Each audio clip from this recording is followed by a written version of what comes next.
Maravilloso Dios. Qué lindo es el Señor. Qué lindo es el Señor. Aleluya. Amados hermanos, Dios les bendiga en esta noche tan hermosa que nos ha dado el Señor, por lo cual debemos ser agradecidos, reconocer que sin Dios somos nada, y aún, ¿verdad?, en medio de los momentos difíciles tenemos que seguir agradeciendo a Dios por todas las cosas hermosas que hemos disfrutado en nuestra vida. Y hablando de ello, ¿verdad?, quiero aprovechar y dar gracias a la iglesia Casa de Salvación, la cual pastoreo, por ese hermoso compartir que tuvimos ayer, donde estuvimos todo el día compartiendo en armonía una actividad social recreativa de la iglesia, y todo se dio en un orden hermoso. Así es que felicito a la iglesia y esperamos sacar la fecha para la próxima actividad. Dios bendiga a cada uno, ¿verdad?, de los que se han conectado en esta noche. Dios bendiga a la iglesia Casa de Salvación. Dios bendiga a aquellos amigos que ya se han hecho parte de este programa y esperan para conectarse a disfrutar del programa. Le damos gracias al Señor por ello. El propósito único que nosotros llevamos con esto es llevar palabra de Dios, enseñar la palabra, y siempre estamos en la disposición para ayudarle en lo que sea espiritualmente. Así es que Dios bendiga a mi esposa, en casa está conectada, Berto, Jacqueline, todos aquellos hermanos, Malín, están conectadas. Que Dios me los bendiga rica y abundantemente. Damos gracias a Gadi y Ana, ¿verdad?, una vez más, que a Dios le ha placido poner en sus manos la administración de esta emisora a través de Una Vida para Cristo, fm490.com, y por Facebook, Una Vida para Cristo. Autorizamos, ¿verdad?, aquellos amigos que quieran reproducir el programa, pues a más vida llegará el mensaje de la palabra de Dios. Queda, ¿verdad?, a disposición de usted hacerlo, pero le invitamos a hacerlo, tiene toda la autorización. En esta noche estaremos hablando sobre el libro de Samuel, noveno libro de la Biblia, un libro muy importante. Cuando se habla del libro de Samuel, mucha gente, ahora me di cuenta de la ignorancia de muchas personas, porque siempre han creído, y estuve dialogando con unas personas, que Samuel había sido el autor de este libro, pero Samuel no fue autor de este libro. Samuel, como libro, el libro como tal, pues lleva referencia a un personaje que es parte de la historia de Israel, y que en sí parte del libro fue escrito por él, pero el libro en sí continúa después de la vida de Samuel. Por tanto, él no fue el autor del libro como tal. En los libros históricos se cree que fue una recopilación de los escritos que estaban en la casa de Dios, y allí pues la escuela de profetas hicieron el compendio del libro. Como sabemos que en aquel tiempo se escribía en papiro, y ahí se hizo la recolección de todos esos escritos, y de ahí se forma el libro de Samuel, que su autor pues es registrado desconocido, no se conoce cuál fue en sí su autor. Lo que sí, que anteriormente era un solo libro, pero la Septuaginta clase, que fue una escuela que se dio de eruditos con el propósito de escudriñar lo que se conocía para ellos la Sagrada Escritura, y la Septuaginta ha sido lo más grande que ha habido en todos estos grupos, y ellos determinaron pues separar el libro en dos. Lo clasificaron en primera de Samuel y en segunda de Samuel, y el destinatario para este pueblo eran los israelitas que vivían en la tierra, ¿verdad?, durante el tiempo de la monarquía, porque el libro no fue escrito como tal en el tiempo de Samuel ni de Elí, sino escrito en el tiempo de la monarquía, que es un tiempo diferente, aproximadamente en el año 950 a.C. Aproximadamente para ese tiempo fue escrito este libro, donde estaba, ¿verdad?, ya establecida el reinado por monarquía, que vamos a estar viendo a través del libro. Sería bien fácil para mí hacer un recuento de los dos libros y decir, pues mira, estos dos libros tratan sobre tres transiciones. La transición de esto y la transición de esto, y sería bien fácil determinarlo así, pero quedaría, ¿verdad?, falta de conocimiento mucha gente de puntos importantes que sucedieron a través de este libro, y que son historias, y son la historia que Dios quería marcar, porque siempre hemos enseñado, ¿verdad?, que en todo lo que hay en la Sagrada Escritura había un propósito de Dios. Siempre hubo un propósito de Dios. En el libro anterior que estuvimos discutiendo, ¿verdad? El libro de Ruth, vimos, aunque un libro corto de 4 capítulos, pero vimos cuán importante era el propósito de Dios en aquella historia de Ruth, porque había un propósito para llegar a Jesús. Entonces era dentro del plan de Dios. Ahora esta parte pues tiene unos puntos que son sumamente importantes históricamente para todo cristiano. Samuel, reconocemos, ¿verdad?, que la historia de Samuel, los niños de la iglesia la saben, porque yo sé que se la han enseñado su padre Elcana y su mamá Ana, y sabemos la historia de que Ana no había podido tener hijos. Un dato importante que usted conozca es que Elcana era levita, descendía de la tribu de los levitas, y hemos explicado a través de todos los libros cuán importante era reconocer la función de los levitas. Y él como levita pues habitaba en los términos de la tierra de Efraín, porque enseñamos, ¿verdad?, que los levitas no habían tenido una heredad como tal, pero vivían en sí grupos de levitas en todas las tribus de Israel, las 12 tribus, porque ese fue el propósito de Dios. Y vemos que el líder de Israel durante el crítico año de la transición entre los jueces y la monarquía fue precisamente Samuel, y también fue el primer reformador religioso después de Moisés. Importante ese detalle, primer reformador religioso. Eso no lo dice la Biblia, no lo establece, pero cuando usted lo lee y analiza, vemos que se constituyó en eso, precisamente en un transformador. Después de Moisés, la enseñanza de Moisés, que insistía y persistía en que el pueblo mantuviese una relación con Dios en todo tiempo, ¿verdad? Estuvo luchando con el pueblo de Israel para que el pueblo mantuviese una relación íntima con Jehová Dios. Y a pesar de que ya pues hacía mucho tiempo que Moisés ya había cumplido su misión, pero los líderes que se levantaron después de Moisés no tuvieron esa delicadeza, esa intención. Pasamos el libro de los jueces, un libro importante, un periodo largo en esa transición del pueblo. Sin embargo, esos líderes que Dios levantó, que se conocieron como jueces, pues no tenían la función de encaminar al pueblo a una relación con Dios. Solamente eran líderes para juzgar el pueblo y para dirigir el pueblo en momentos difíciles que pasó el pueblo de Israel. Y en todos ellos pues estuvo el propósito de Dios, excepto algunos que mencionamos que se hicieron jueces ellos mismos, no por decreto de Dios. Pero la historia nos narra en la palabra cuán importante fue cada uno de estos jueces dentro del plan y propósito de Dios para con su pueblo. Pero, como les dije, ninguno de ellos vimos la dirección de encaminar el pueblo a una relación con Dios. Ahora, muchos años después, se levanta todo el tiempo de Samuel y se constituye en un transformador, pero un transformador religioso, ¿verdad? Tratando de llevar al pueblo el mismo propósito que tuvo Moisés. Y fue, ¿verdad?, el último de los jueces, porque es algo bien importante saber que ahí fue donde terminó el periodo de los jueces. La vida de Samuel fue el último juez que estuvo reinando sobre el pueblo,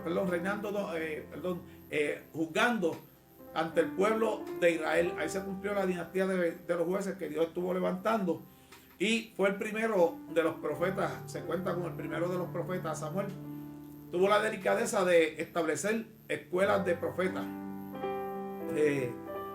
No hay muchos datos, ¿verdad?, de cómo era que funcionaba el sistema, pero sí, la Biblia expresa claramente que él levantó escuelas de profetas, porque él se mantuvo todo el tiempo en esa estrecha relación para que el pueblo mantuviese la relación con Dios, y quería establecer, ¿verdad?, que el pueblo tuviese ese contacto a través de los mensajes de Dios para el pueblo. Para ello, pues, hoy día nosotros tenemos lo que conocemos, los dones del Espíritu Santo, y hay un don que se llama el don de la profecía.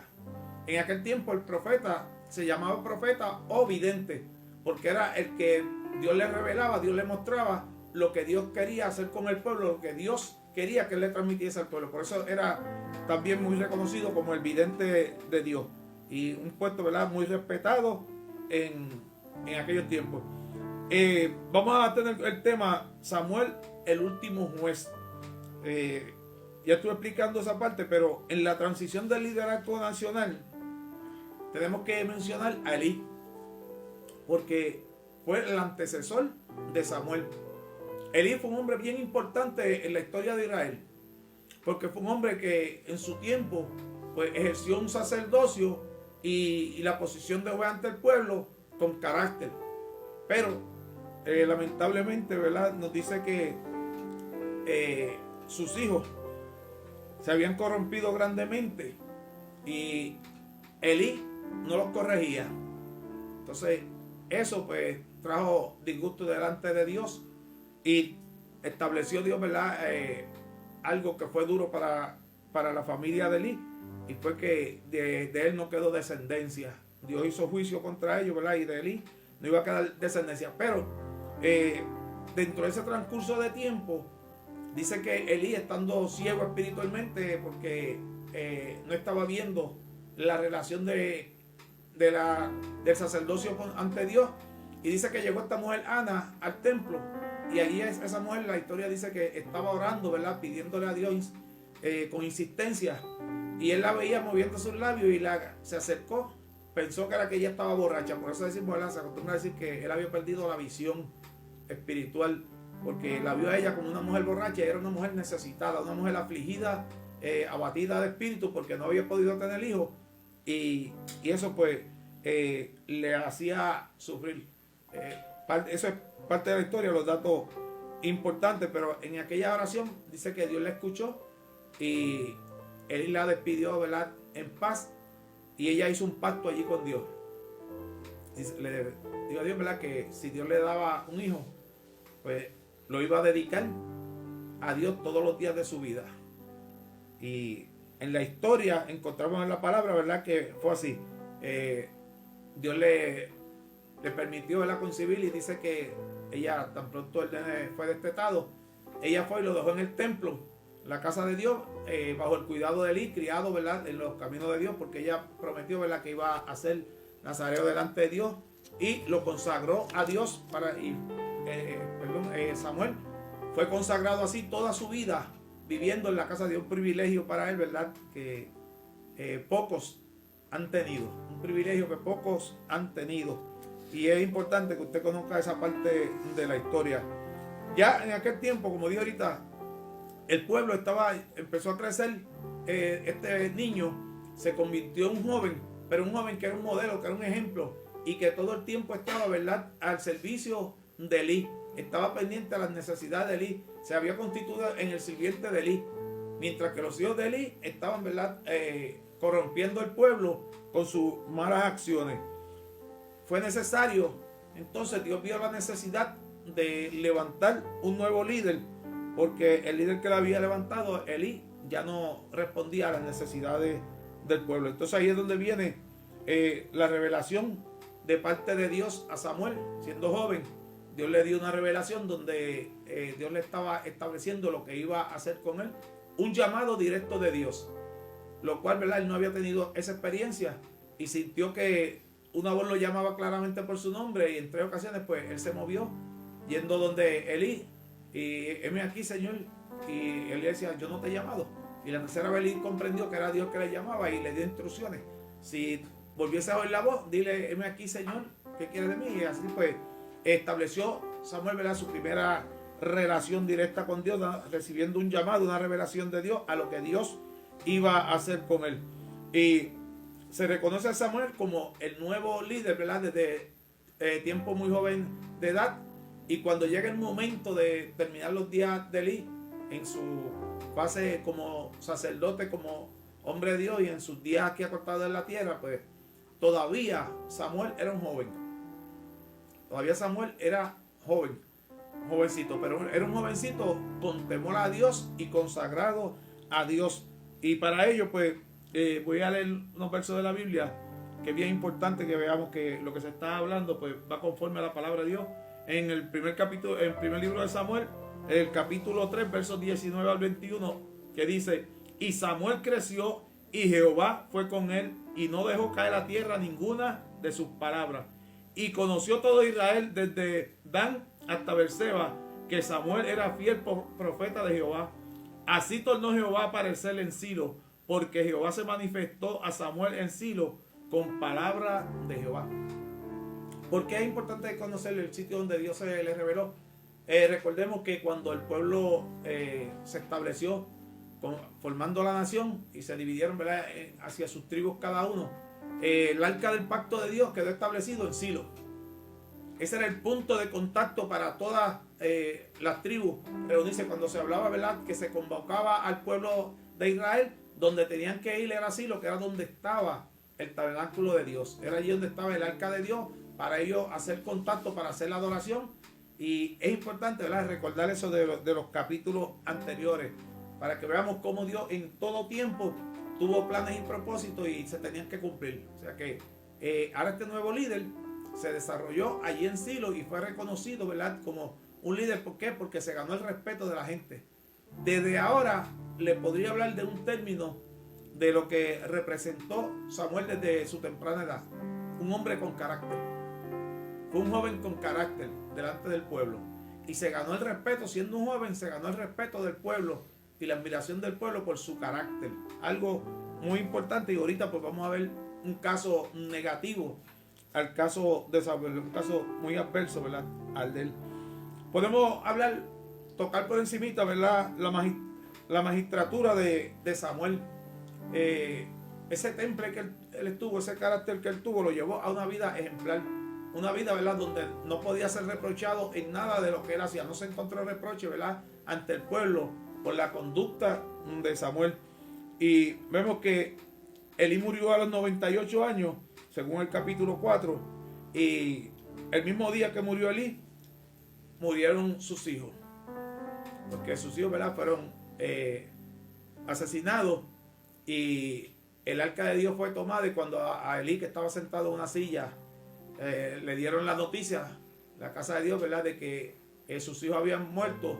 Pero cuando le dijeron que el arca del pacto de Dios había sido tomada, había sido secuestrada por los filisteos, se la habían llevado, pues entonces dice que cayó hacia atrás en la silla y dice la palabra y se esnucó. Allí murió, ¿verdad?, el hombre que había sido el vidente, el contacto de Dios, a la edad de 98 años. Pero estuvo juzgando durante 40 años al pueblo de Israel. O sea que no estamos hablando de un periodo de 5 o 10 años. Fue por 40 años que Elí, ¿verdad?, estuvo juzgando a aquel pueblo, con la ilusión que él esperaba que sus hijos fuesen sus sucesores. Pero él no conocía el propósito. Él sí conocía la maldad que tenían sus hijos, pero no tuvo la delicadeza de corregirlo, de amonestarlo, sino que fue permisivo en aquella conducta impropia que llevaron sus hijos, y él los había establecido como sacerdotes. Los filisteos tomaron el arca, y eso fue la primera desgracia grande del pueblo de Israel después de que fueron formados como nación. A pesar de todas las batallas que habían librado en tiempo anterior, en el tiempo de los jueces, el tiempo de Josué, para entrar a la tierra prometida, libraron grandes batallas, pero la desgracia más grande de ellos fue perder el arca del pacto, el lugar que era el lugar de encuentro con Dios, el lugar que era el lugar de contacto con Dios, desde donde Dios le daba las direcciones al pueblo, desde donde Dios amparaba al pueblo, porque dependía de unas instrucciones que ya Dios había dado. En nuestro tiempo es un sistema diferente, pero tenemos que comprender que allí Dios, en todo esto, no había injusticia a Dios, sino es que el pueblo tenía que obedecer lo que Dios había puesto, las condiciones que Dios había puesto. Y la condición que Dios había puesto era que el contacto con Él iba a ser a través del arca del pacto. Primeramente, ¿verdad?, vimos que en el libro de Éxodo Dios estableció el contacto de Dios con el hombre desde una nube. Desde la nube le hablaba al hombre. Aquella nube estaba sobre el tabernáculo. Pero ¿sabe qué? Nunca vieron el rostro de Dios. Solamente Dios le hablaba al pueblo, y cuando hablaba directamente con Moisés, pero nunca ningún hombre vio el rostro de Dios. Por eso Dios estableció aquel libro, ¿verdad?, que nadie podía hacer una imagen de él porque ningún hombre le había visto. Lamentablemente hoy día pues se hacen imágenes, pero eso lo hemos tocado en otro estudio, y vamos a tocar algo también ahorita de parte de eso.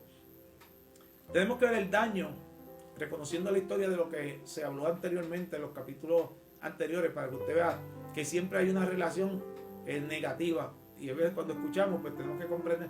En otros capítulos que estuvimos dando en la programación, hablamos de que el pueblo de Israel cometió un error grande, y fue que no eliminó todos los pueblos que habían en la tierra que Dios les había ofrecido a ellos. Dios los mandó, ¿verdad?, a conquistar toda la tierra, y ellos dejaron algunos pueblos, ¿verdad?, aunque lo que hicieron fue que quisieron sacar provecho y los pusieron a pagarle tributo a ellos. los dejaron vivir en las tierras que estaban, pero tenían que pagarle tributos a ellos. Pero Dios los había mandado a eliminarlos, a sacarlos de aquella tierra, porque Dios no quería que se relacionasen con ellos por el propósito que Dios tenía.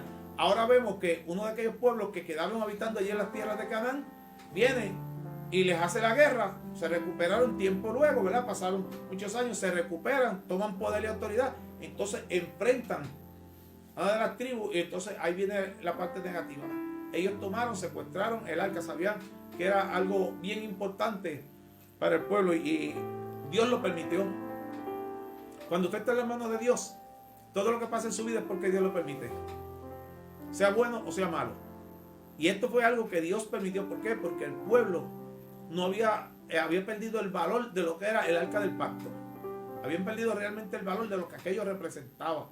Entonces ahora se vieron sin el arca del pacto y lo estaban lamentando. ¿Y tomada por quién? Por los filisteos, por aquellos que ellos les perdonaron y los dejaron habitar en medio de ellos. La desobediencia a Dios siempre nos va a traer consecuencias en nuestra vida, y es algo triste y lamentable. Tengo una nota importante, y es que al morir Elí y su perverso hijo, Samuel era todavía muy joven para dirigir el pueblo. Eso, ¿verdad? Se tiene que reconocer que el pueblo quedó en un espacio, en un dilema. ¿Qué vamos a hacer ahora? Murió el que estaba juzgando el pueblo, el que era el líder del pueblo, que el pueblo lo había tenido como líder, pero ya el pueblo estaba molesto por la actitud de sus hijos y había habido quejas delante de él.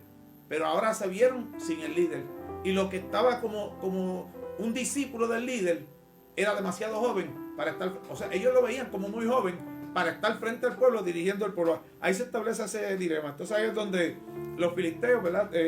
Tomaron parte del sur de Israel y tuvieron, ¿verdad? Gobernando a ese pueblo, es que ellos lograron, ¿verdad?, dominar por 20 años.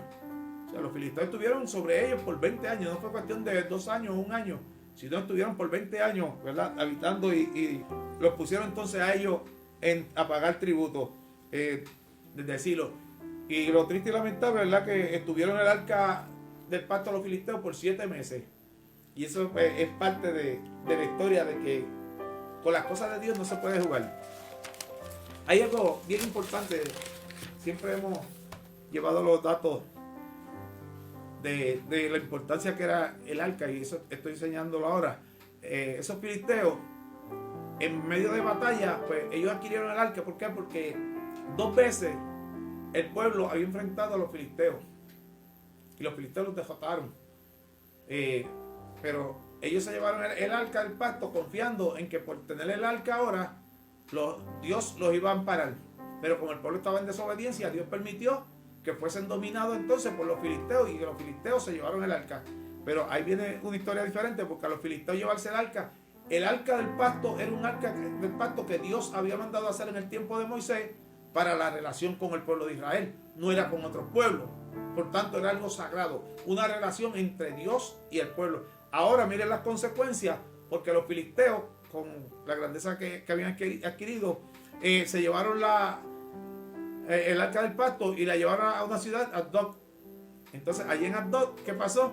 La llevaron al templo de Dagón, un templo que ellos tenían, un pueblo, ¿verdad?, que era politeísta. Dentro de su cultura, pues ellos tenían varios dioses, pero tenían un dios principal al cual ellos le tenían un templo, y lo llamaban el dios Dagón. Y a ese templo de Dagón, pues ellos metieron el arca del pacto allí, ¿verdad?, para que morase con ese Dios que ellos habían creado. Y dice que Dios comenzó a herir a aquel pueblo, ¿verdad?, de una manera espantosa. Y hay un dato bien importante que Dios hizo, ¿verdad?, que a la mañana siguiente de que pusieron el arca en el templo de Dagón, dice que el relato bíblico, que la estructura, ¿verdad?, o la imagen de Dagón amaneció en el piso.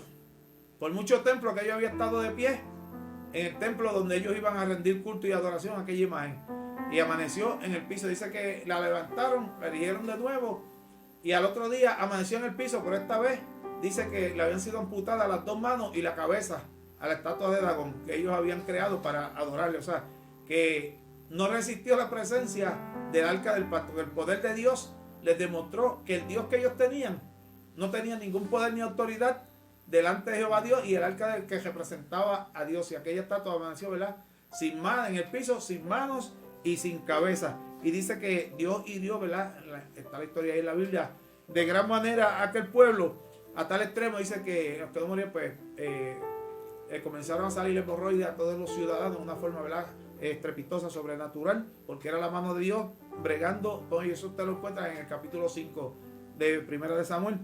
Y de ahí, pues, el pueblo de Asdod se rebeló, ¿verdad? Que querían que sacaran el arca del pacto de allí. Esto no es de nosotros, no lo queremos aquí. Y dice que la mudaron a Gat, otra ciudad, ¿verdad?, de los filisteos. Y dice que la mano de Jehová fue contra los de Gat, galatitas. Y dice que allí comenzaron, ¿verdad?, a enfermarse y a morir la gente, desde el más chico hasta el más grande. Dios comenzó a hacer juicio con el pueblo y comenzaron a morir, ¿verdad? Y dice que todos, ¿verdad?, los que no morían, estaban contagiados todos de tumores. Comenzaron a salir tumores.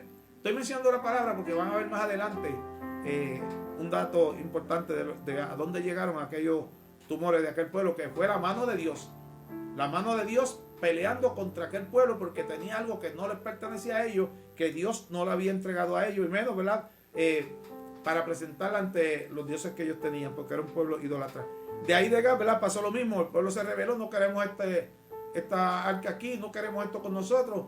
Y de ahí, pues, entonces lo pasaron a Ecrón, otra ciudad de las principales de los filisteos. Y dice que allí en Ecrón, pues, comenzó a pasar lo mismo, comenzaron a morir la gente, la mano de Dios empezó a hacer contra ellos. Y dice que los que no morían eran heridos de tumores. La mano de Dios estuvo, ¿verdad?, contra todos ellos. Y dice que los príncipes de aquella ciudad se reunieron todos y dijeron: no queremos esto aquí, esto no es de nosotros, vamos a devolverla, ¿verdad?, a quienes la deben tener, a los de Israel. Entonces ahí dice que se reunieron los príncipes de los filisteos y reunieron a todos los sabios que ellos tenían, que todos estos imperios tenían su grupo de sabios. Dice que los consultaron y ellos les aconsejaron que se la devolvieran a Israel, pero que no la llevaran vacía, sino que la llevasen, ¿verdad?, con ofrenda, que llevasen, ¿verdad?, un pacífico por ellos, una ofrenda de expiación, que era como ellos lo reconocían, que la llevasen, que la devolviesen, pero con expiación. Entonces, ¿qué tipo de expiación podemos llevar? Porque ellos no acostumbraban a adorar a Jehová, no sabían el pacto que tenía el pueblo, cómo era que el pueblo de Israel adoraba a su Dios, qué tipo de sacrificio era lo que Dios aceptaba de parte del pueblo, que no que aceptaba, sino que Dios había establecido, porque las normas de los sacrificios estaban ya establecidas. El sacerdote los ejercía, pero tenía que ser conforme a lo que ya estaba establecido por Dios en los escritos. Y dice que los sabios le recomendaron, ¿verdad?, que en aquella, al devolverla, pues que como expiación, que hiciesen 5 hemorroides de oro y 5 ratones de oro. Y estos ratones, ¿verdad?, venían representando los 5 príncipes de los filisteos. Y ellos, ¿verdad?, probando si verdaderamente había una relación, hicieron algo histórico que era sobrenatural. Ellos probando, ¿verdad?, se supone que un carro era alado por bueyes y era el medio de transportación que había. Y ellos determinaron, hicieron un carro nuevo, pusieron el arca del pacto sobre ese carro nuevo, pusieron las 5 hemorroides y los 5 ratones de oro. Estamos hablando de una ofrenda de expiación que ellos estaban mandándole al pueblo de Israel por el tiempo que habían tenido, ¿verdad?, el arca con ellos, buscando el favor de Dios, que la mano de Dios se apartara de ellos, porque ya la mortandad era grande, la contaminación, ¿verdad?, el contagio de la hemorroides ya era sobrenatural en ellos y no querían tener más el arca del pacto. Entonces hicieron el carro, montaron todo eso ahí, pero lo que hicieron sobrenatural fue que en vez de poner 2 bueyes, pusieron 2 vacas paridas. Los sabios le dijeron: mira, póngale, ¿verdad?, 2 vacas al ala del carro, 2 vacas paridas, se quedan con los becerros, y si esas vacas se mueven, eso es del Dios de ellos. Entonces no es lógico que fuese el carro alado por vaca, y mucho menos unas vacas paridas dejar sus becerros. Dice que cuando lo hicieron, pues las vacas se encaminaron, siguieron, sin nadie, ellas siguieron alando el carro, ¿verdad?, por la mano de Dios, y ni tan siquiera se molestaron en regresar por sus becerros que los habían dejado encerrados acá. Simplemente era la mano de Dios obrando para que el arca del pacto llegase donde Dios quería que estuviese. Y así, en esa manera, pues fue como ellos devolvieron el arca del pacto al pueblo de Israel. con una recompensa de premio de expiación en oro, ¿verdad? Pero vean cuál fue lo que ellos pusieron como fuera del conocimiento de lo que Dios había establecido: 5 hemorroides de oro y 5 ratones de oro. Pero no expresa el tamaño de estas figuras que ellos hicieron, pero es importante reconocer que ellos reconocieron que lo que Dios estaba haciendo con ellos, lo que Dios había puesto como castigo para ellos, venía de parte de Dios, y de esa manera hicieron, ¿verdad?, el sacrificio de expiación conforme a lo que Dios había puesto contra ellos.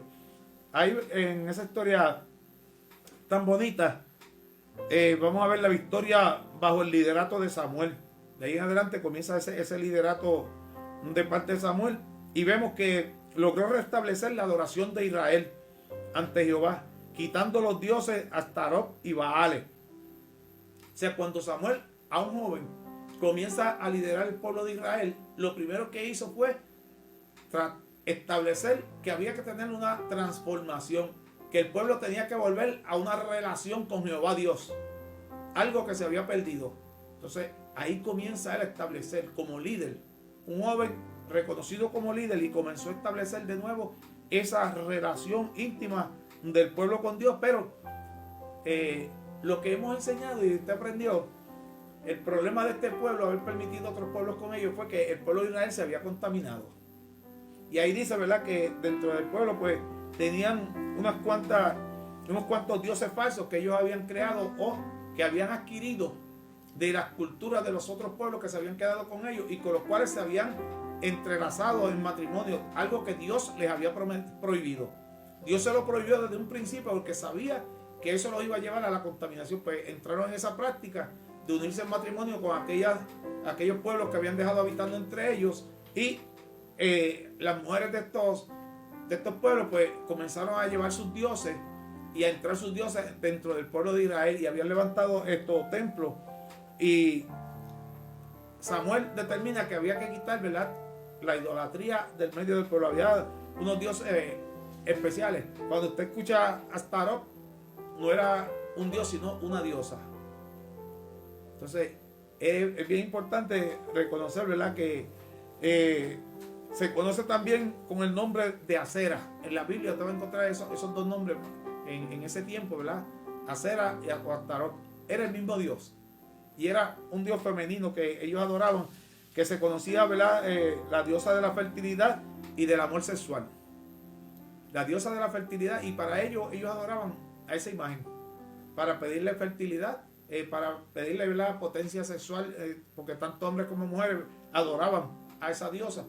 Y la historia enseña, ¿verdad?, que había dentro de las prácticas que se ejercían, se daba mucho, ¿verdad?, ante esa imagen, lo que conocemos como la prostitución, porque buscando, ¿verdad?, esa potencia sexual, tenían que demostrar la potencia sexual que adquirían de la diosa. Dice que se hacían, ¿verdad?, orgías y se practicaba. Esto usted lo va a encontrar en otros libros, no es el relato completo de la Biblia, sino en los libros históricos que hablan sobre estos puntos.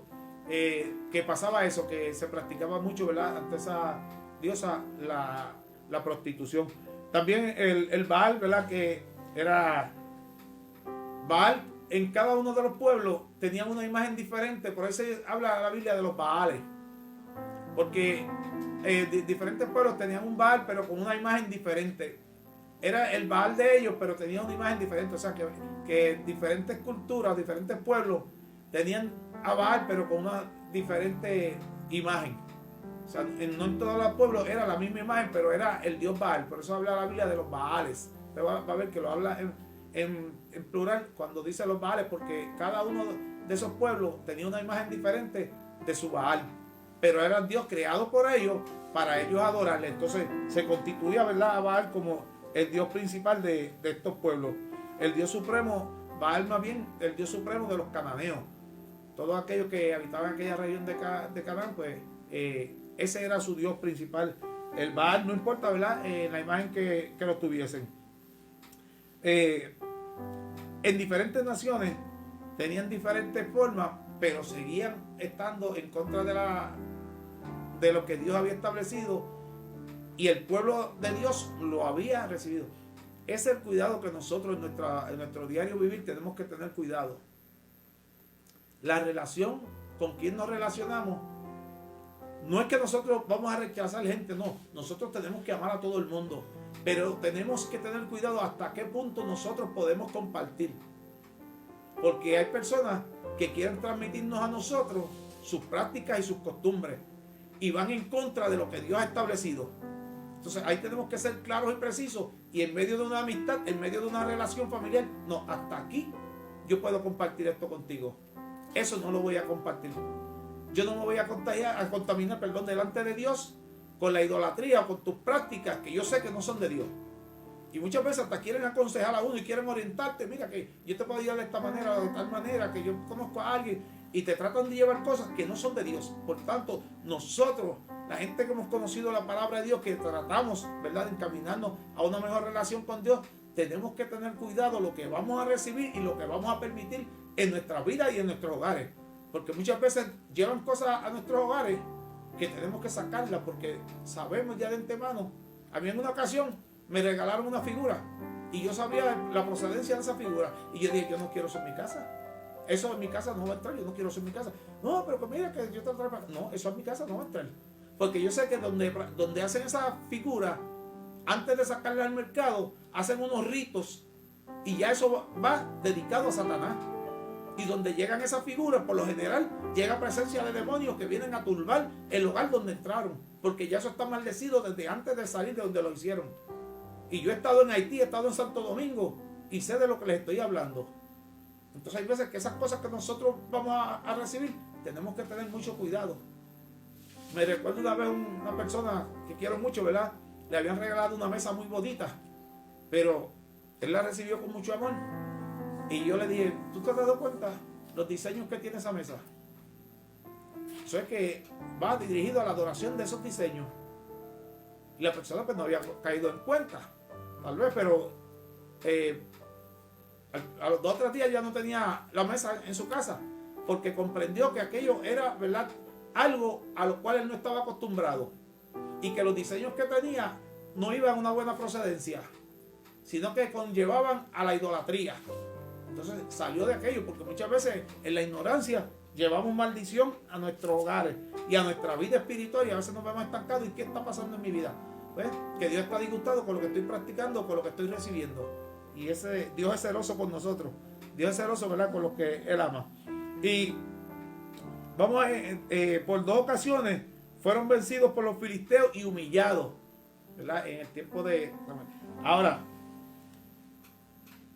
después de que se humillaron, habiendo sido derrotados 2 veces, ahora vienen y se humillan primero delante de Dios. Restablecen la relación con Dios por la intervención de Samuel. El pueblo comienza a restablecer una relación con Dios y se pone en manos de Dios. Entonces van a la batalla. ¿Y qué pasó? No tuvieron ni que pelear prácticamente. Los filisteos se destruyeron entre ellos mismos. La guerra fue entre ellos mismos porque Dios obró, ¿verdad?, y creó una confusión en ellos, que entre ellos mismos se quitaban la vida. La espada de uno se iba contra el otro, peleaban entre ellos mismos sin saber que era la mano de Dios la que estaba obrando, a pesar de que el pueblo de Israel estaba asustado. Tenían miedo por ver el número de enemigos que tenían de frente y el poder que tenían y la preparación que tenían de equipo. Estaban bien equipados con sus carros de guerra y todo. Y ellos estaban asustados, pero al haber restablecido su relación con Dios, pues Dios fue el que puso su mano, ¿verdad?, y obró contra aquel pueblo y pudieron vencer. Y ahí restituyeron las tierras que les habían sido arrebatadas a Israel. Son parte de la obra de Samuel, primeramente restablecer la relación del pueblo con Dios. Luego viene, ¿verdad?, dirige para una conquista muy importante, ya que llevan 20 años siendo oprimidos por los filisteos. Ahora Dios los libra de aquella opresión de los filisteos y retoman las tierras que le habían sido arrebatadas por los filisteos. Y así se restablece nuevamente, ¿verdad?, lo que podríamos llamar una íntegra Israel, bajo el dominio de los israelitas. Y algo muy importante, que hubo paz entre Israel y los amorreos, de la otra raza que habitaba en medio de ellos, que eran los descendientes de Can, el hijo menor de Noé, ¿verdad? Y de ahí, de esa descendencia, salieron los amorreos. Y este nombre, ¿verdad?, era bien respetado y bien temido, porque cuando usted oye los relatos bíblicos, eran los más malos. Los podríamos reconocer de ese término. Eran más malos que los filisteos. Entonces, la historia pues nos habla mucho sobre los amorreos, que fueron descendientes de Canaán. El término amorreo abarcaba a todos los cananeos. Llegó un tiempo en que, como se habían constituido en el grupo más malo, pues a todos los cananeos los acostumbraron a llamar amorreos, los otros pueblos. Eso vino, ¿verdad?, por esa adquisición del término de que se habían constituido en los más malos de todos aquellos habitantes que habían en medio de los israelitas, porque no los destruyeron cuando los tenían que destruir. No sacaron el anatema que Dios no quería en el pueblo. Y juzgó Samuel a Israel todo el tiempo que vivió. O sea, como dije, desde que nació, fue dejado, ¿verdad?, a la adoración de Dios. Fue criado en las manos de Elí, no por su madre y su padre. Fue consagrado a Dios. Y toda la vida, ¿verdad?, estuvo jugando, porque aunque comenzó joven a dirigir el pueblo, como dije ahorita, una persona con carácter, se ganó el respeto del pueblo. Vieron que tenía el apoyo de Dios, el respaldo de Dios, y lo aceptaron como líder desde muy joven, pero toda su vida estuvo frente al pueblo, dirigiendo al pueblo. Mientras que, lo que decimos toda la vida, porque aún de niño, mientras que Elí estaba turbado y los hijos de Elí estaban haciendo el pecado, él estaba en una forma diferente ante el pueblo. Y la segunda transición de liderazgo nacional fue de Samuel a Saúl.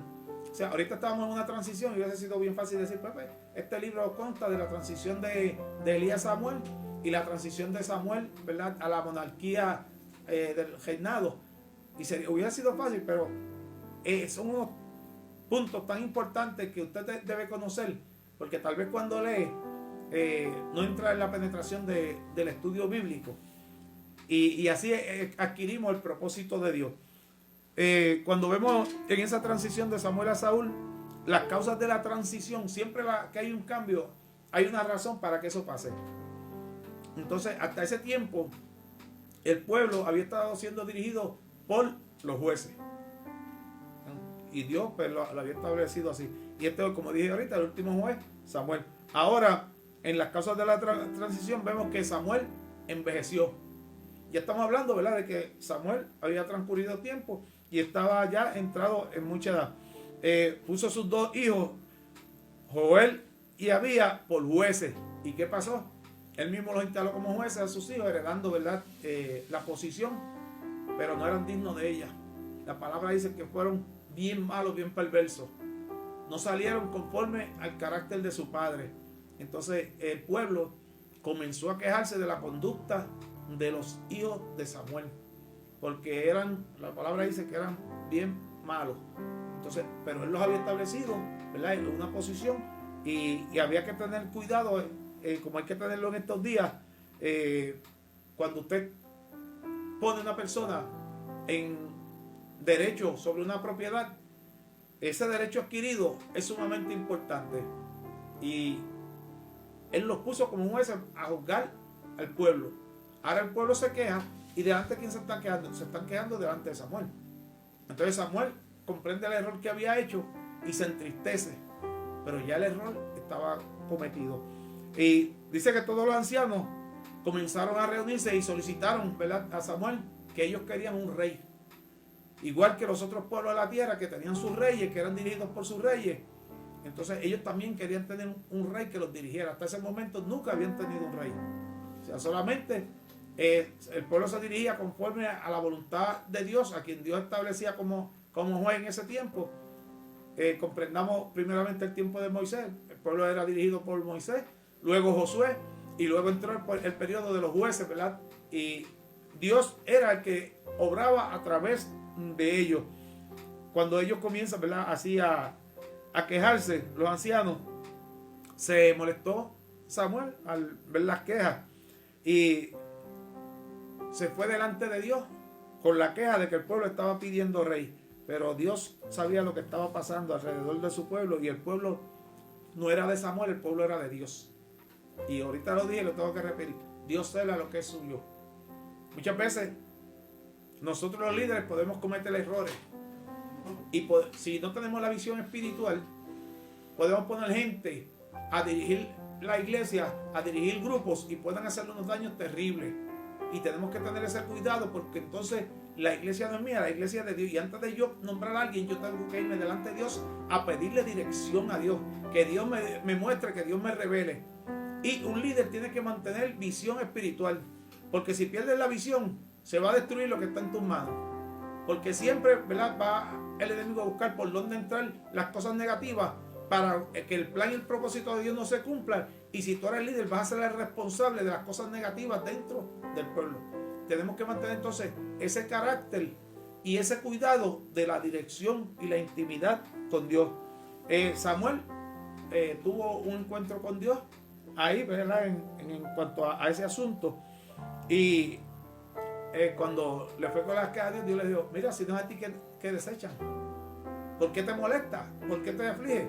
Es a mí a quien están desechando, porque la relación del pueblo era con Dios. El que estaba estableciendo quién iba a dirigir era Dios. Y hasta ese momento Dios no había puesto ningún rey. Entonces, pero está bien, ellos me están desechando a mí, pues le daremos rey.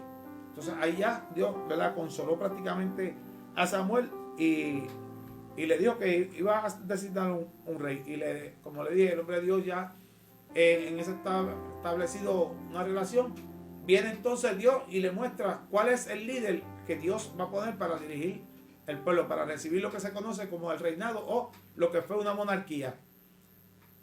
Y Dios obró. Ahí entra entonces el sucesor de Samuel, que viene a ser el primer rey de Israel, Saúl. Saúl pues salía de una familia de una de las aldeas más pequeñas, de las tribus más pequeñas de Benjamín. Él relata, ¿verdad?, que su familia era la más pequeña de su nación, y de ahí sale Saúl. Había salido, ¿verdad?, con una situación que se habían perdido unas asnas de su padre, y él salió con uno de los criados a buscar las asnas y no las encontraba. Llevan 3 días buscando las asnas y no fueron de un lugar a otro, de un lugar a otro, hasta que el sirviente de él le dijo: mira, aquí hay un profeta y un vidente, aquí hay un vidente, vamos a ir a donde el vidente a ver si nos puede ayudar en este asunto de las asnas. Ya Dios le había revelado a Samuel que ellos iban a llegar. Cuando llegó buscando el vidente, se encontró con él y le dijo: mira, el asunto de las asnas ya se resolvió, pero tú eres por quien se preocupa el pueblo. Y él no entendió las palabras. ¿Qué palabras son estas que tú me dices? Y era que el pueblo estaba pidiendo rey, y ya Dios había designado que Saúl iba a ser el rey. Entonces Dios le dio instrucciones a Samuel para que lo ungiera. Pero el día que se iba a señalar el nuevo rey que había pedido el pueblo, pues dice que convocaron todo el pueblo, y dice que fueron convocados, y el hombre que iba a ser ungido pues no aparecía. Y Dios reveló, ¿verdad? Mira, está escondido en el bagaje. El hombre estaba escondido en el bagaje.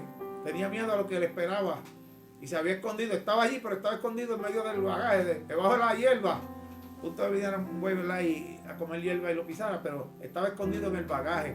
Entonces fueron y de allí lo tomaron, lo sacaron, ¿verdad? Y cuando el pueblo vio que aquel hombre, dice que de los hombros para arriba era más alto que todos los hombres de la nación.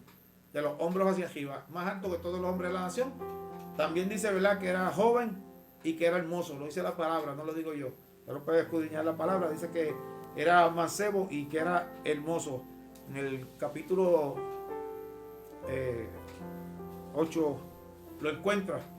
Ahí creo que es el verso 2.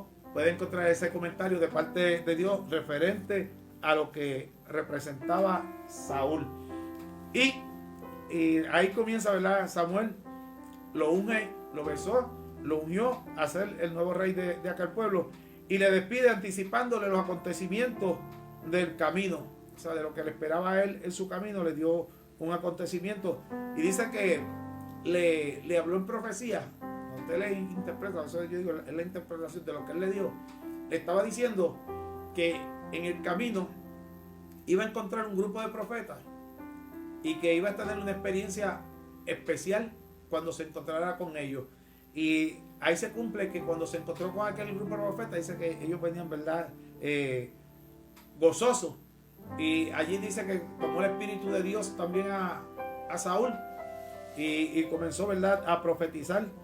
fue arrebatado por el Espíritu de Dios y comenzó a profetizar con aquellos que venían, ¿verdad?, celebrando delante de Dios, y la palabra dice que fue mudado en aquel momento en otro hombre. O sea, el haber recibido el Espíritu de Dios en él, dice, y fue mudado en otro hombre. O sea, personalmente no lo conocí en aquella etapa como mozo, joven y elegante y grande, pero ahora la palabra me dice que aún en aquella etapa fue mudado en otro hombre. No su cuerpo, sino su voluntad. Recibió el Espíritu de Dios. Muchas veces eso es lo que nosotros tenemos que buscar. Queremos cambiar en nuestras vidas, queremos que Dios haga, queremos que las cosas nos funcionen mejor. Vamos a buscar el Espíritu de Dios en nosotros. ¿Y sabe cómo se adquiere? Humillándonos delante de Dios, sometiéndonos a Dios, buscando a Dios en oración, en ruego, en súplica, en ayuno, como dice la palabra de Dios. Pero para entrar en el ayuno, primero tenemos que entrar en un contacto de oración y sometimiento a Dios. ¿De qué me vale a mí yo irme a ayunar sacrificando mi carne, que es lo que representa el ayuno, sacrificio de la parte humana? Pero hay personas que dicen, yo estoy ayunando 3 días. Sin embargo, no te has humillado a ir a pedir perdón a un hermano, a un familiar que ofendiste y que no te habla, que llevan tiempo separados, sin una relación, y no te has humillado a ir donde esa persona. Estás perdiendo el tiempo. Estás perdiendo el tiempo. Lo primero que Dios demanda de nosotros es humillación. Tenemos que humillar nuestro ser.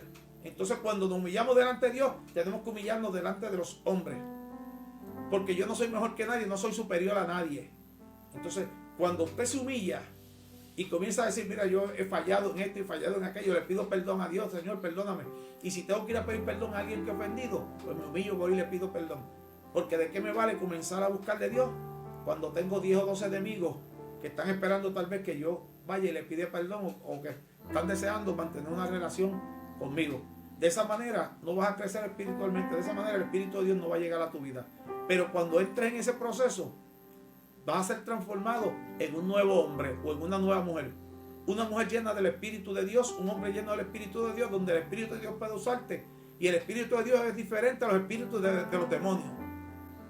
Porque muchas veces la gente confunde cuando hablamos del Espíritu de Dios, que estamos hablando del Espíritu Santo, que es la tercera persona de la Trinidad. Pero hay personas que confunden los espíritus, ¿verdad? Espíritus, que los dan en mucho. Entonces, esos espíritus representan la obra de Satanás, la obra de demonios, que vienen a turbar y a destruir las vidas. Ahora, yo quiero llenarme y procuro cada día llenarme del Espíritu de Dios, del Espíritu Santo. Para ello me tengo que humillar. Para ello tengo que someterme en sacrificio. Viajo de Salinas aquí solamente con el propósito de llevar palabra de Dios, de que la gente aprenda, de que la gente reciba mensajes de parte de Dios. Y antes de salir de casa, oro a Dios para que Dios me use, para que el mensaje vaya canalizado por Dios. Porque no hay sabiduría de hombre que pueda llegar al corazón. Cuando tú hablas con el Espíritu de Dios, esa palabra puede llegar a los corazones. Pero por sabiduría de hombre, nada voy a transmitir que sea positivo. Entonces, de esa manera, nosotros tenemos que buscar ese crecimiento y ese desarrollo. Dice aquí un comentario que escribí, de acuerdo a lo que interpreté. Cuando fue convocado el pueblo para Jehová señalar el príncipe, Saúl se había escondido entre el bagaje, pero el propósito de Dios se tenía que cumplir. Y ahí vimos, ¿verdad?, el que comienza el reinado de Saúl. Luego vemos cómo comienza ese reinado de Saúl. Comenzó con una victoria ante los amonitas, dirigida por Saúl. Fue muy importante esa victoria, ya que, como dije ahorita, ¿verdad?, era un pueblo que se había apoderado, ¿verdad?, se había mantenido en las tierras que le pertenecían al pueblo de Israel, pero como ellos les permitieron habitar, pero ahora, ¿verdad?, tenía que entrar en una situación diferente. Y vimos, ¿verdad?, que lo primero que le enfrentó fue una victoria contra ellos, y fue investido como rey en Gilgal. Pero vemos la parte negativa. Ahorita hablé de un hombre de carácter. Hablé de Saúl y dije que Saúl era un hombre de carácter. Samuel. Dije que era un hombre de carácter. Ahora Saúl, vamos a encontrar que fue una persona que no tenía carácter. Muy adverso a Samuel. Era una persona sin carácter, sin determinación. Entonces, el primer error, que a los 2 años de su reinado desobedeció a Dios. Pecó ofreciendo holocausto delante de Dios. él era conocedor de que los únicos que podían ofrecer holocausto a Dios eran los sacerdotes.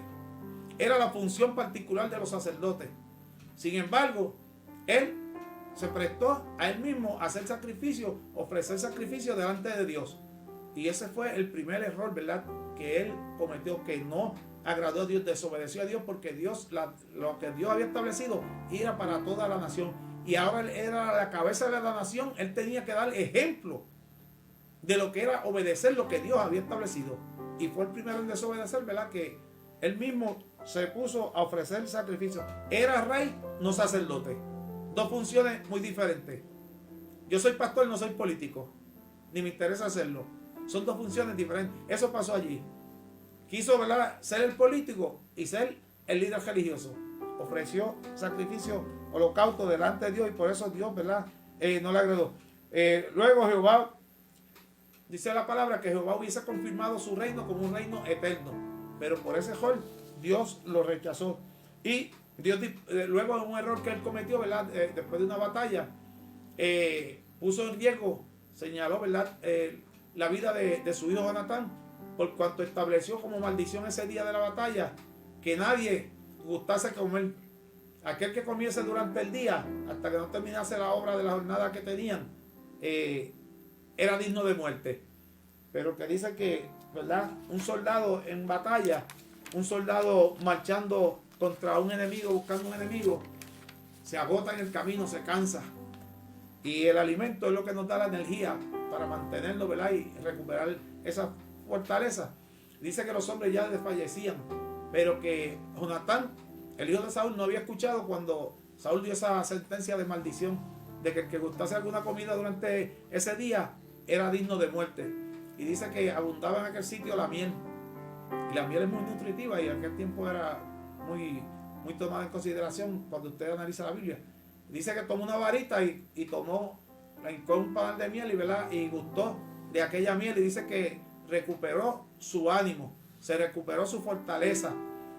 Pero vino entonces la parte negativa, y él dijo, aquí está las cosas que pusieron mal, ¿qué pasó? Y pues, llegó el conocimiento de que había sido su hijo Jonatán el que había comido, ¿verdad? Entonces él dijo, pues, di mi palabra y es digno de muerte.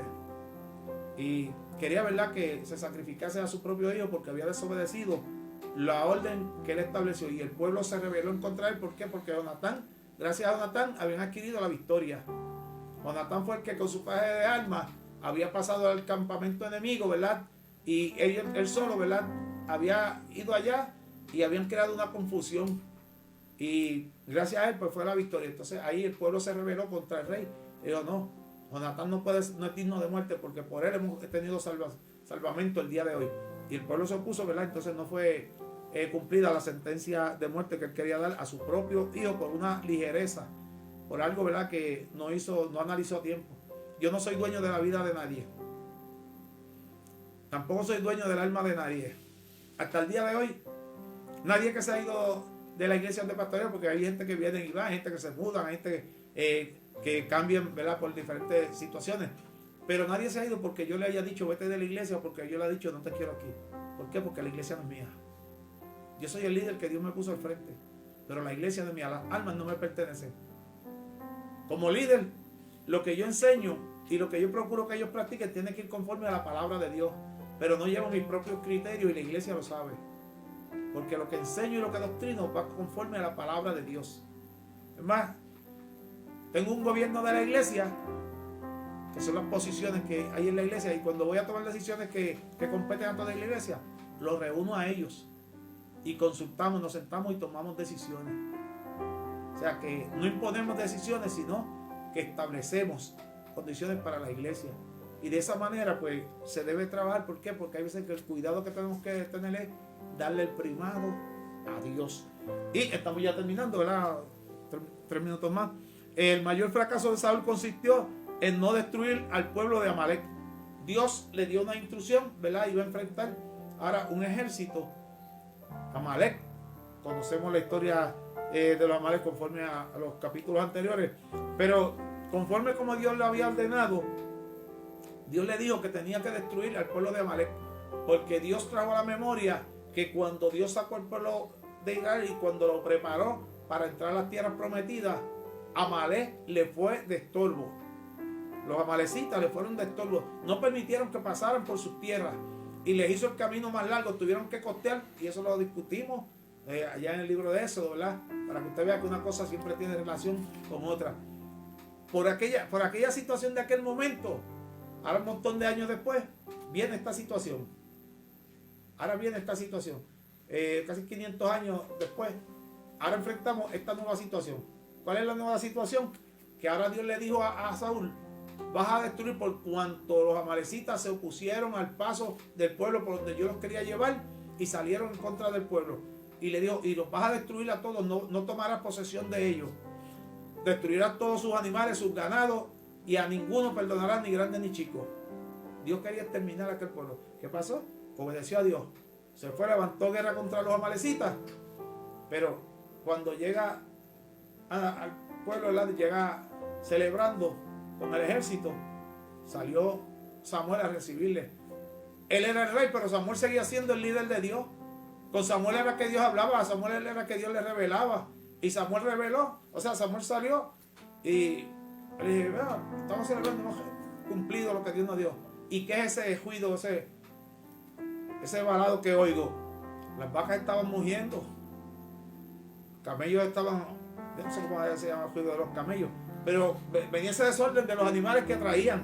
Dios no los mandó a ellos a tomar posesión de nada, no los mandó a tomar botín. Dijo que tenían que destruir todos los animales que encontrasen y a todos. Y dice que ellos escogieron lo mejor de los ganados. Dice que sacrificaron lo que estaba enfermo, lo que no valía la pena lo mataron. Pero dice que lo mejor se lo trajeron. Y esas no fueron las instrucciones que Dios le había dado. Y él era el rey. Él era el que estaba al frente y él era el que tenía que tomar decisiones. Si él veía a alguien que estaba mal, él tenía que tomar acción. Pero no. Se trajeron lo mejor de los amalecitas. Y sobre todo le había perdonado la vida al rey. Le había perdonado la vida al rey. Entonces, triste y lamentablemente, que Dios había mandado que tenían que matarlos a todos. Mató a los pequeños, mató a los insignificantes para él, pero como el rey era grande, lo perdonó y se lo trajeron. Entonces Agag, que se llamaba aquel rey de la Amalecita, el rey Agag, dice que Samuel se molestó y le dijo: locamente has obrado, has desobedecido a Dios.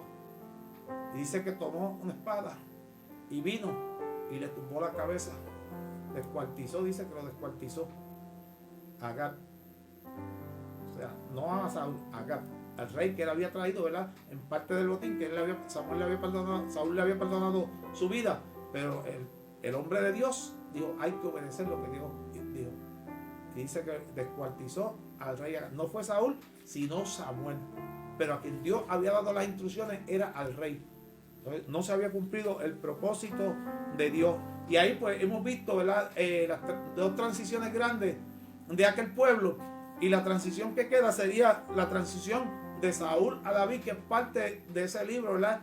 Lo que resta de ellos. Lo que pasa es que, como sabemos que el tiempo avanza, nos hemos gozado esta noche esperando que hayas recibido, ¿verdad?, algo de la palabra de Dios, que Dios haya ministrado a tu vida de manera especial, que es el propósito de nosotros. Y recibimos aquí una petición de oración por María Joan, por salud, fortaleza, y su hijo Abdías. O sea que esta hermana, ¿verdad?, continuamente se comunica a la emisora. Vemos, ¿verdad?, que siempre está ahí participando de la programación. Y en esta noche pues ella ha extendido una petición, así que vamos a estar orando por esta petición de la hermana María Joan. Y también presentamos a Ismaelito Coreano, que en estos días pues ha pasado unos días enfermo y fuimos, ¿verdad?, a visitarlo. Pero sabemos que Dios tiene planes y propósitos y que Dios es el que se glorifica. Así que vamos a estar orando por estas vidas. Padre amantísimo, Dios del cielo y de la gloria, en este momento, Dios amado, Señor, presento delante de ti, mi Dios, esta dama, Dios amado. Tú la conoces, Señor, conoces su necesidad, conoces su angustia, mi Dios amado, Señor, por su hijo, Dios amado. Pero, Señor, yo lo que te pido es que tú te glorifiques, que en el lugar donde él está, Señor, tú le des una experiencia contigo, Dios amado, Señor. Tú le des una experiencia personal contigo, Dios amado, Señor, y que él pueda, Dios amado, Señor, llegar a ti, mi Dios, para que su vida cambie, Señor, para que su vida sea transformada, Dios, de manera especial. Tú eres grande, Dios amado, Señor. Muchas veces queremos que hagas unas cosas, Dios amado, Señor, pero no es como nosotros pensemos, sino como tú sabes glorificarte, Dios amado, Señor. Seas tú haciendo y que ya algún día pueda testificar, Señor, que tú guardaste de él y que tú obraste, Dios amado. También te presento, hermanito coreano, Dios amado, Señor. Tú sabes que en estos días, Señor, se ha visto afectado de salud, pero yo sé que tú tienes el poder y la gloria, Dios, que tú lo que mides es nuestra fe, Dios amado. En este momento, Señor, que seas tú glorificándote, Señor. Está a la distancia, pero tú te glorificas a la distancia, Dios amado, Señor. Eres tú el que sana y salva y hay promesa tuya, mi Dios amado. En el nombre de Jesús yo te lo pido, mi Dios. Amén. Pues en esta noche le damos gracias por su atención prestada, por haberse conectado libre y voluntariamente a su programa a través de Una Vida para Cristo, bien sea por FM 490 o bien sea por Facebook. Le damos las gracias y le felicitamos porque Dios está ministrando a su vida. Así es que Dios le bendiga y que tenga una hermosa noche. Amén.